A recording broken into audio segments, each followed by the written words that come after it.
Bueno chicos, ¿qué tal? Buenos días con todos. El día de hoy vamos a continuar con nuestras clases de historia universal. Ya saben que cualquier indicación que ustedes tengan sobre la plataforma o algún problema que ustedes encuentren, me avisan por interno, ¿sí? El día de hoy vamos a hablar de un tema muy importante de el mundo, ¿no? Ya estamos entrando a lo que es este pesado y lleno de conflictos y lleno de sucesos que fue el siglo XX. El siglo XX fue un siglo pero muy loco para vivir, ¿no? Cada década era completamente distinta a la anterior, cada década era pues, se respiraba historia, ¿no? El siglo XX es uno de los siglos más locos y cambiantes que hay, ¿no? Ustedes ya no nacieron en el siglo XX, ustedes ya nacieron en el siglo XXI, pero ese siglo fue un siglo muy estudiado. Cada vez que pasa más el tiempo, se estudia más. En el siglo XX, hablamos de los años 1900, ¿no? Ocurrieron tantas cosas que en cada país, específicamente del mundo, tú puedes decir, acá pasó algo muy importante. Así, de norte a sur, en cualquier país del mundo, ¿sí? No solamente en Europa ni en Estados Unidos, ¿no? Como el mundo se empieza a globalizar con el imperialismo del siglo XIX, el siglo XX, como ya se empieza a ver una serie de eventos, ya una serie de, mejor dicho, avances tecnológicos, ¿de acuerdo? El mundo se empieza a globalizar. Entonces, los movimientos, las guerras, las revoluciones ya son globales. Entonces, el siglo XX es un ejemplo de ello. El siglo XX ocurren tantas cosas en todo el mundo que nos va a tomar mucho tiempo estudiarlo. Si te das cuenta, desde ahora que empezamos esta clase con el siglo XX, vamos a terminar hasta fin de año a hablar del siglo XX, porque es un siglo que parece mucho más extenso de lo que es, porque como te decía al principio, cada siglo, cada década en el siglo XX marcaba una pauta y era muy distinta. Los años 90 del siglo XX muy distintos a los años 80. Los años 80 son muy distintos a los años 50, los años 30. Y cada una en esas décadas ocurrió un evento que cambió y transformó el mundo. El siglo XX fue un siglo muy loco para vivir, ¿no? Nuestros padres, nuestros abuelos vivieron en ese siglo. Y te aseguro de que tus padres o tus abuelos han vivido por lo menos un hecho histórico. Por ejemplo, te comento yo que mi abuelo ha vivido tantos hechos históricos que no los puede contar con las dos manos, ¿no? Ha vivido golpes de Estado, ha vivido guerras, ha vivido viajes, ha vivido crisis, ha vivido eventos naturales, eventos sociales, modas, bandas que venían y revolucionaban, un montón de cosas en una sola vida. Porque el siglo XX fue así, el siglo XX fue muy loco. Y como te decía yo, cada país en el mundo tuvo su evento importante. Cuando lleguemos a historia del Perú, ya lo vamos a ver cuál fue el evento más importante del siglo XX para el Perú. No solamente para el Perú, cada país del mundo tiene su evento importante en el siglo XX, porque el siglo XX fue muy cambiante, muy loco. ¿Por qué? Porque el mundo se empieza a globalizar, como te digo. Entonces, cada país, como te decía, en el mundo tiene un evento para recordar, un evento importante y transformador en el siglo XX, ¿de acuerdo? Hablamos de los años 1900, ¿de acuerdo? O sea, el siglo pasado. Ahora, vamos a empezar este siglo XX hablando de un país muy cercano a nosotros, muy parecido a nosotros, ¿no? ¿Cuál es México? ¿Sí?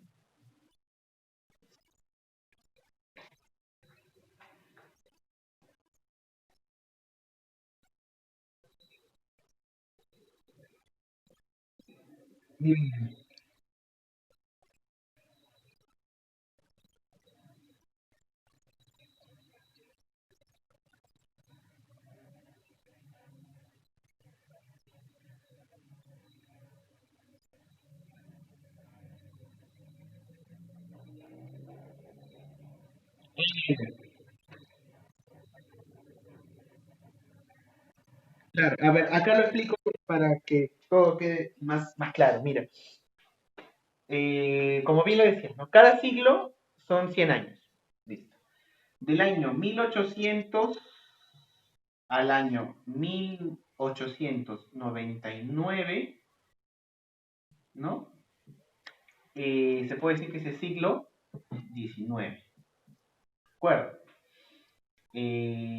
Al cambio del año, o sea, el año siguiente, ya, el año 1900, claro, 1900 a 1999, esto es el siglo XX, ¿de acuerdo?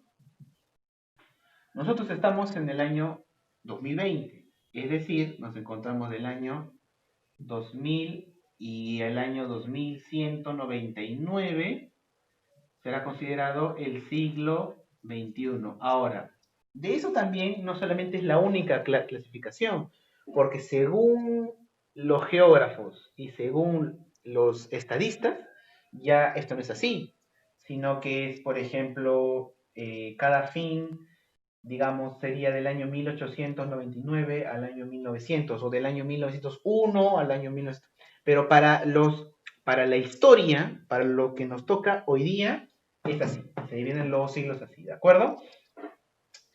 Eh, Estamos en siglo XXI, ¿de acuerdo? ¿Por qué? Porque empezó el año 2000, ¿ya? Lo que hemos empezado este año, de repente tú te puedes saber eh, puedes haber escuchado que se empieza una nueva década, ¿no? Una década son cada 10 años.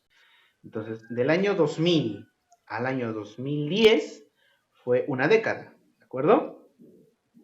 Del año 2010 al 2019 ya se empieza una década. Por eso también hubo una controversia, porque algunos decían, no, la década va a empezar el 2021, porque se empieza con uno y termina en el cero.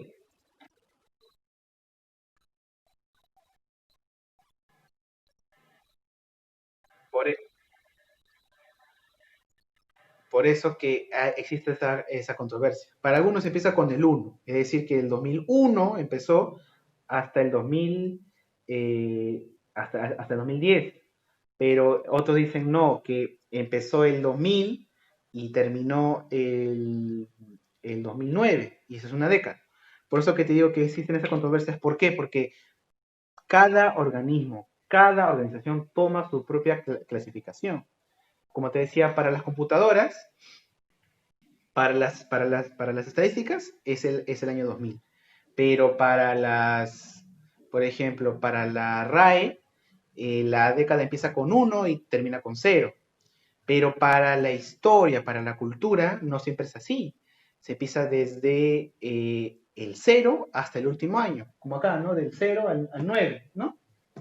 Pero para otros se empieza desde el uno hasta el 0, ¿no? Por ejemplo, la década del año 70. Para algunos esa década empieza con del año 1970 al año 1979. Pero para, por ejemplo, la RAE, un ejemplo, esa década empieza del año 1971 y termina en el año 1980. Por eso que hay esa controversia. Entonces, para no entrar en confusiones, para los temas históricos, cuando hablamos de historia, empezamos del cero y terminamos con el 9. Nada más, ¿de acuerdo? Ya. Entonces, como te decía, cada siglo en la historia tiene sus propios eventos, sus propias fechas para recordar, ¿no? Siglo XIX tiene su imperialismo, ¿verdad? Tiene sus imperios coloniales. El siglo XX tiene guerras mundiales, tiene guerra fría, tiene guerras civiles, tiene eventos que han cambiado el mundo, eventos políticos, culturales, pero inmensos. Cada década, como te decía, pasaban eventos que transformaban el mundo. Entonces vamos a analizar este siglo país por país prácticamente, ¿no? Hasta llegar al final del siglo XX, ¿no? Que se termina aquí en el año 2000 y ya empezamos a vivir lo que es el siglo XXI, ¿de acuerdo? Entonces, el país del que vamos a hablar el día de hoy, que es uno de los eventos que empieza este siglo XX, es un país muy cercano a nosotros. ¿Cuál es? México, ¿de acuerdo? Es un país muy parecido a nosotros porque tienen una cultura prácticamente una historia similar, ¿no? Eh, los focos de la cultura en América son México y el Perú, ¿no? Acá estuvieron las culturas andinas más importantes y en México también. Aquí se formó el Imperio Inca y ya se formó el Imperio Azteca. Allá los conquistaron los españoles, acá también. O sea, es una historia muy similar, es como si fuera otro Perú. Entonces, la cultura mexicana y la peruana tiene muchas similitudes, ¿no? En el folclore, en el idioma, en la idiosincrasia, ¿no? Es muy parecida. Pero si yo te digo México o mexicano, lo primero que se te puede venir a la mente, de repente es algo como esto, ¿no? Una persona con un gran sombrero, ¿no? Como de mariachi, ¿verdad? Y algunos ya le ponen acá un bigote, ¿verdad? Ya. Esto de acá tú ves esto en el mundo y dices, es un mexicano, ¿no? Es la característica, el estereotipo de mexicano. Y, por ejemplo, le preguntas a alguien del mundo, ¿no? Un peruano, te dibuja así con un chullo, ¿no? Un chullito así, ya, eso es peruano. Un japonés o un chino, ¿no? Eso se conoce como estereotipos, ¿no? La idea mental que tiene cada persona sobre la población o un grupo social, ¿de acuerdo? Ahora, ese estereotipo no siempre es positivo, ¿de acuerdo? No siempre es correcto. Incluso hay personas muy ignorantes, ¿no? Que creen que todo el mundo en ese país está así vestido, ¿no? Y sorprende mucho ese nivel de ignorancia que hay, ¿no? Porque incluso yo he visto varios videos donde le preguntan a los estadounidenses, ¿no? ¿Dónde está México? Y te dicen, está cerca de España. O te dicen, ¿dónde está Argentina? Te dicen, está en España, ¿no? O sea, es un nivel de desconocimiento tan grande por los pueblos sudamericanos o hispanohablantes, pero es increíble. Haz la prueba tú, de repente si tú conoces a una persona aquí de Estados Unidos, que es nativa de ahí, pregúntale, ¿cómo? ¿Cómo? ¿Cómo dices?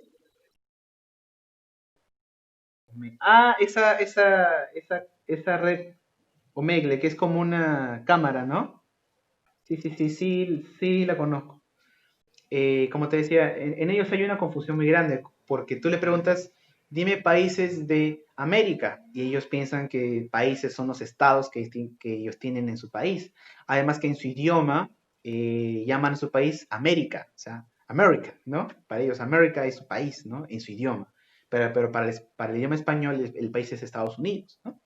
En realidad el país se llama United States of America, entonces ellos le llaman América para hacerlo más corto, ¿no? Ellos, es como acá en el Perú no te dice, oye, ¿en qué país vives? Yo vivo en la República del Perú, ¿no? No te dicen eso, yo vivo en el Perú, entonces ellos igual, ellos no te dicen yo vivo en Estados Unidos de América, ellos dicen vivo en América. Entonces cuando tú le dices, dime países de América, ellos se confunden y piensan que son sus estados. Y después ya hay mucha confusión entre country y state, ¿no? O sea, país y estado. Entonces se confunden y piensan que Sudamérica es otro continente, ¿no? Que está cerca de España, como hablan el mismo idioma, piensan que es lo mismo. Entonces, eso de ahí genera estereotipos, lo que yo te he puesto aquí, ¿no? Que es una impresión de que todos son así. Ahora, como te digo, cada estereotipo de cada país puede ser positivo o negativo. Podemos hacer ahorita una lista de países y yo te puedo hacer Italia a una persona con bigotes. Y así, cada país del mundo, que no siempre va a ser positivo, ¿de acuerdo?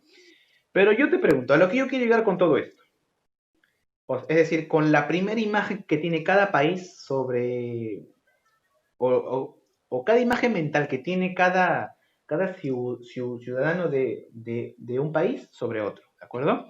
Eso se llama estereotipo, que es esto de acá. Entonces, te pregunto, ¿Dónde nacieron estos estereotipos? ¿Cuándo nacieron? ¿Por qué se conocen como estas imágenes, ¿no? Yo te puedo decir que este estereotipo del mexicano con, con sombrero, con bigote, incluso algunos también así lo dibujan con sus saquitos así de balas cruzadas, ¿no? Con sus cinturones donde lleva sus municiones, ¿no? Esta es una imagen de un típico mexicano, ¿cierto? Te pregunto yo, ¿dónde nació este estereotipo? Este estereotipo de mexicano, obviamente que no es real. Tú vas a México y nadie va a estar así vestido, ¿no? A menos que sea de algún tipo de pasacalle o disfraz, pero nadie en México ahora se viste así, ¿no? Son personas que se visten así como nosotros, ¿no? Como el mundo. Pero ¿dónde nace ese estereotipo? Nace en un evento histórico del siglo XX, conocido como la Revolución Mexicana. ¿De acuerdo? Esa revolución fue tan grande y tuvo tanto alcance y tanta influencia en el mundo que dejó esta imagen de los mexicanos. ¿De acuerdo? Para el mundo. Eso es lo mismo que pasa con los alemanes. Muchas de las imágenes que tenemos nosotros ahora ya no tanto, pero el siglo pasado a la gente que ahora es mayor le preguntaban, dime la imagen de un alemán y te piensa al toque en un nazi, no es una persona que está así con su uniforme y es racista. Antes se pensaba, ese era el estereotipo de un alemán. Claro, por eso te digo, es un estereotipo, es la imagen que uno se hace del otro, ¿no? Es la idea mental que yo me hago de una persona de otro país. Como en el mundo nos llegan noticias de eventos, la gente se hace una imagen mental de cómo es esa gente en ese país. El siglo pasado, hace tiempo, nuestros padres o nuestros abuelos tenían la imagen mental de un alemán como un líder nazi, como un militar, porque eso pasaba en alemán. Pero ahora ya no es así, ¿verdad? Es la imagen que nos ha quedado. Dime.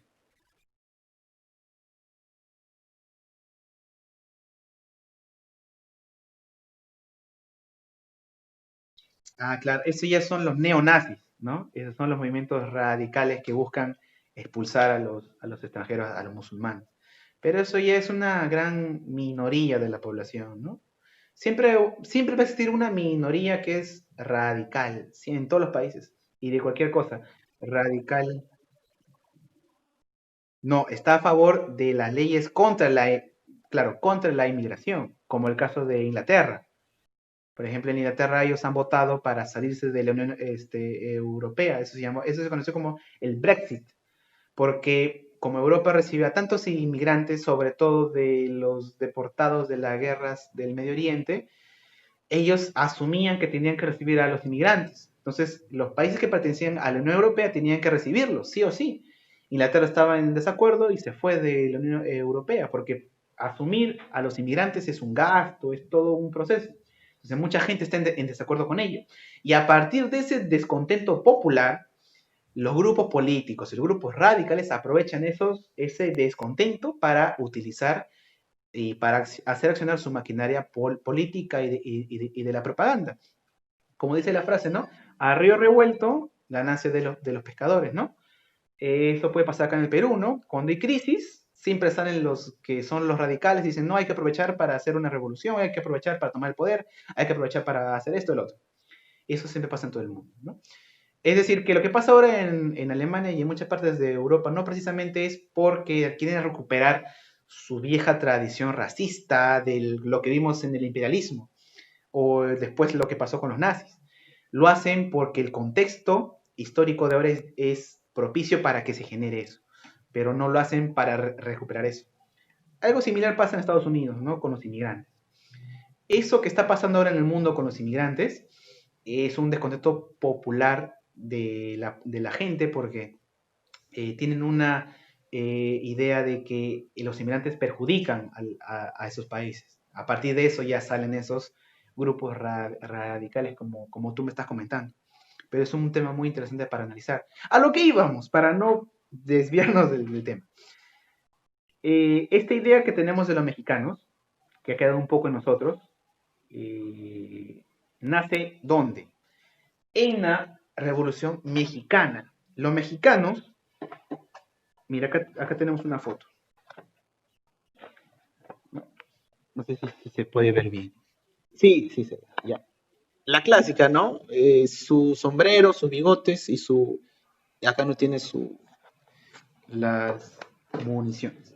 Esta idea de los mexicanos que tenemos nosotros como estereotipo nace en la Revolución Mexicana, que fue un evento que marcó la historia de México para siempre y que, como yo te decía, marcó el inicio del siglo XX, ese siglo tan convulsionado. Recuerdo, hablamos de los años 1900.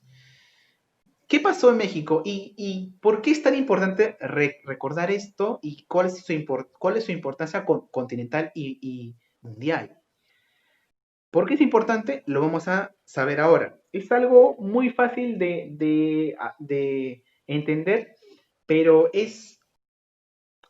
si lo analizamos a profundidad, es muy complejo, porque ocurrieron muchos golpes de Estado, muchos congresos constituyentes, muchos personajes históricos. Pero vamos a tratar de sintetizarlo todo en cortas ideas para que tú lo entiendas mucho más fácil y entiendas por qué tenemos esta idea de los mexicanos, ¿de acuerdo? Y por qué es tan famoso en el mundo. Y por qué tenemos que estudiar nosotros como peruanos historia de México, ¿no? Para que entiendas todo eso, lo vamos a resumir muy fácilmente ahora. A ver, a fines del siglo XIX en México había un dictador llamado Porfirio Díaz. Este hombre se quería quedar en el poder por mucho tiempo.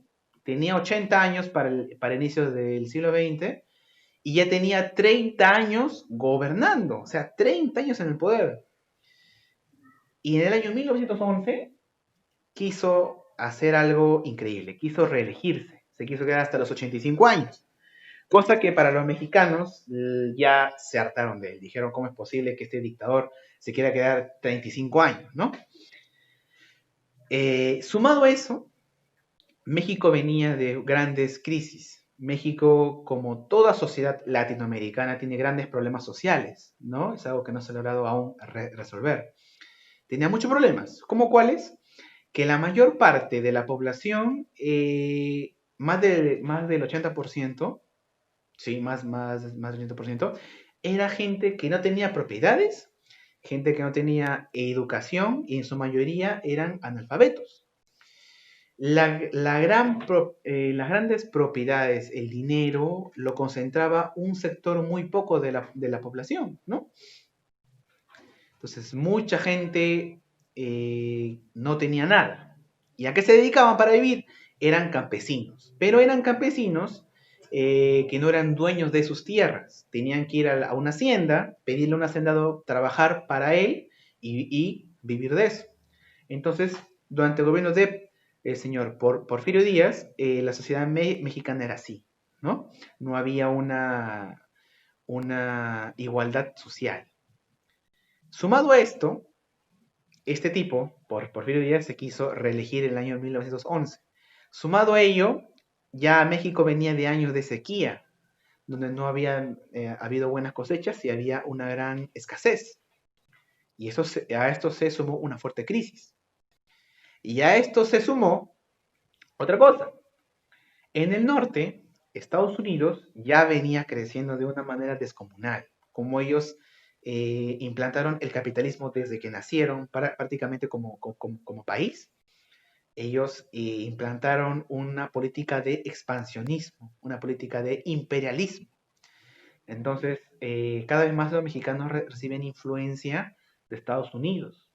Y la economía estadounidense ya se entraba, estaba ya invirtiendo en México. Y era algo que desfavorecía a los campesinos, porque solamente las leyes y el dinero que venía era para negociar con las familias de la oligarquía, es decir, con la gente que tiene el poder y el dinero en México. Es decir, que la mayoría de la población era pobre, ¿de acuerdo? Muy, muy pobre. Los niveles de pobreza que había en esta época, en el gobierno de Porfirio Díaz, era mucho mayor a lo que ahora es México. Ahora México es un país que tiene muchos problemas, ¿no? Como todo con los países en Latinoamérica. Hay pobreza, hay narcotráfico. Pero en este momento, la mayoría de la población era pobre y analfabeta. Entonces, el dictador Porfirio Díaz conocía esta situación. Él no era tonto. Él sabía que en cualquier momento iba a haber una revuelta social. Así que él decidió apostar por renovar el Estado. Él buscó hacer reformas para que la gente esté contenta y también para mejorar un poco la situación. ¿Qué hizo? Mejoró la educación, invirtió mucho más en educación, pero en una educación tradicional, no en una educación tecnológica como el caso de Japón. Mejoró las obras públicas, hizo muchas obras, pero la situación social se mantenía en esa gran diferencia. Entonces, cuando se quiso reelegir, empezaron todos los problemas, ¿de acuerdo? Las sequías, la hambruna, la desigualdad social y la reelección ocasionó ¿qué cosa? Que la gente se levantara en armas, que la gente buscara derrocarlo y sacarlo del poder a Porfirio Díaz, porque ya estaba 30 años el hombre, y lo querían sacar.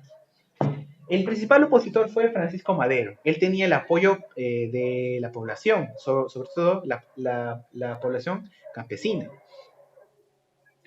Y se formaron grupos políticos que buscaban llegar al poder para hacer una gran reforma agraria. Lo que buscaban la gente, la población y la clase media y la clase pobre era hacer una reforma agraria. ¿Qué cosa es una reforma agraria? Es algo sencillo, es una serie de leyes en las cuales se busca reorganizar o repartir las tierras, ¿no? Simple, mira, a ver, ¿cómo... Uy, se me acaban los pulmones. Mira, como esto de acá es una chacra, ¿no? Tierra. Esto de aquí tiene dueño. La vamos a poner acá el partido. Esto de aquí tiene dueño. El dueño es un hacendado o un capataz o alguien, ¿verdad? Este es el dueño. Yo soy el dueño de esto. Entonces yo contrato a gente para que trabaje la tierra por mí, ¿verdad? Pero esta gente no es dueña de la tierra. Ellos se la pasan toda la vida trabajando esa tierra que no es suya. Y la mayor parte de la ganancia va para el dueño. Se mantienen aún estas ideas, este sistema que es semifeudal, ¿no? Que es parecido a lo que es el feudalismo, ¿no? No sé si te acordarás de ese sistema, que de repente acá lo hablamos, que es el feudalismo, ¿no? Que es ese sistema en el cual había un dueño, que era el señor feudal, y que mandaba a otros que trabajen su propia tierra. Y eso se mantenía aún en México. Entonces, los grupos políticos comandados por Francisco Madero buscaban hacer una reforma agraria para repartir la tierra. Ya no que sea un dueño de la tierra solo el que tenga toda la propiedad, sino que esa tierra se reparta entre los que trabajan la tierra, ¿verdad? Y cada uno le corresponde un poco. Esa es una reforma agraria, ¿de acuerdo? Eso básicamente es lo que busca una reforma agraria, cambiar ese sistema, ¿no? Y la reforma agraria eh, no solamente se da en México, se puede dar en cualquier parte del mundo, ¿no? En Perú también se dio, en muchas partes de Sudamérica. Pero en México el problema era muy, muy, muy importante, ¿de acuerdo? Entonces, eh, en el año 1911 sacan del poder a Porfirio Díaz e ingresa Francisco Madero, ¿de acuerdo? ¿Y qué busca Madero? Hacer esa reforma agraria. Pero cuando llega al poder Madero, con el apoyo de la gente, pasa el tiempo y no logra hacer esa gran reforma. No la hace la reforma agraria. Incluso, como este político es liberal, busca más inversión de Estados Unidos. Busca que Estados Unidos invierta en México. Y eso también favorece a las familias más ricas. Entonces, la mayor parte de la población ahora también está en contra de Madero porque no hace esta reforma agraria o no la logra hacer, como que la plaza. Y esto es aprovechado, no aprovechado, sino que esto es propicio para que en México surjan movimientos pero más radicales, donde los campesinos y los dueños, por ejemplo, la gente de la clase media, se unen armas para hacer una reforma agraria, ¿de acuerdo? Porque si no la hace el presidente, mucha gente del pueblo está cansada y la misma gente quiere hacer esta reforma agraria. Es ahí donde surgen dos personajes muy importantes en la historia de México.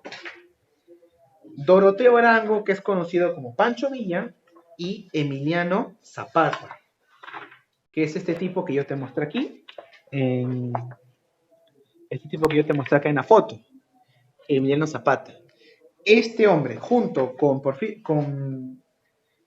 Pancho Villa, era gente del campo, eran arrieros, era gente que trabajaba pues en este rubro y que eran líderes de la comunidad y ellos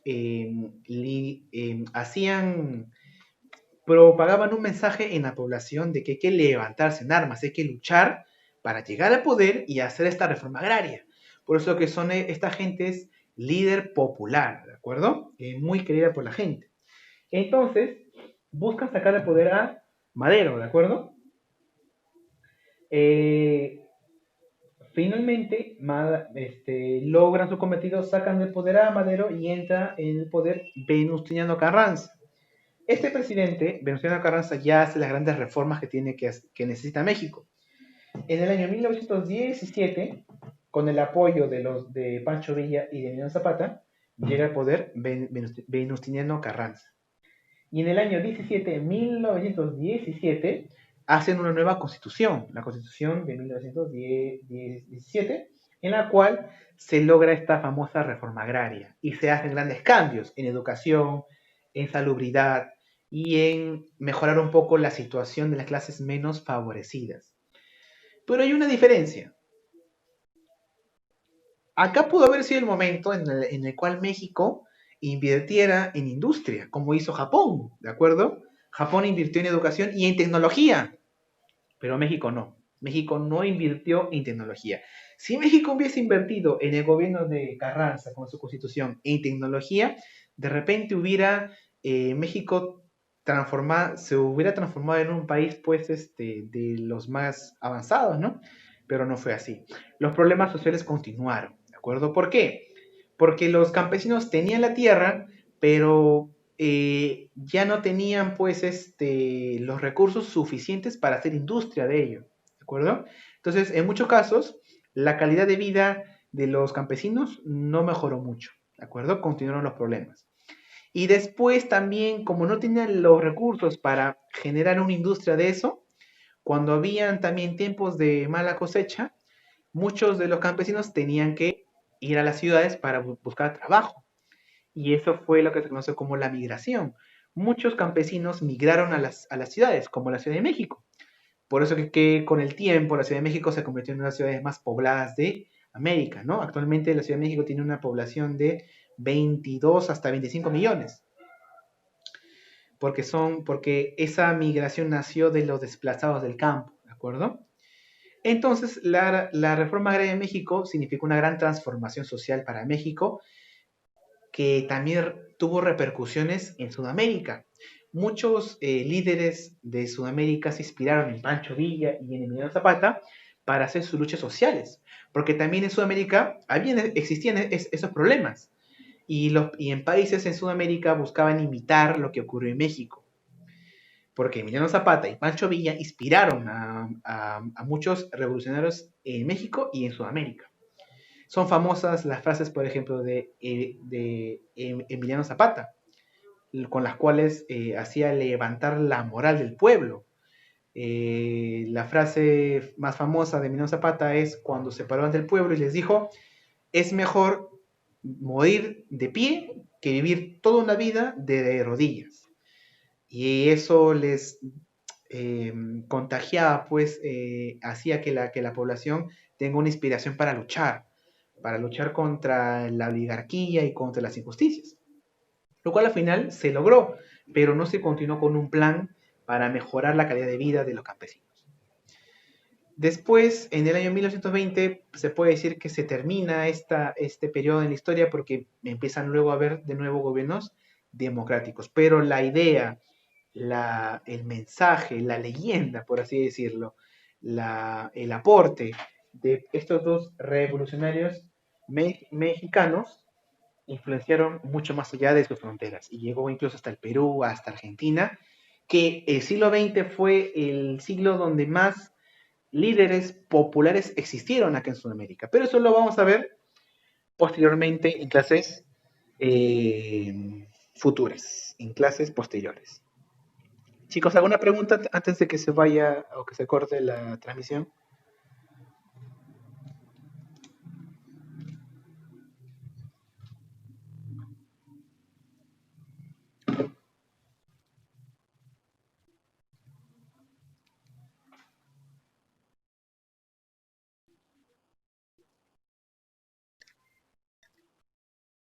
A ver, los dos chicos que participaron me dicen su nombre para tenerlo acá grabado.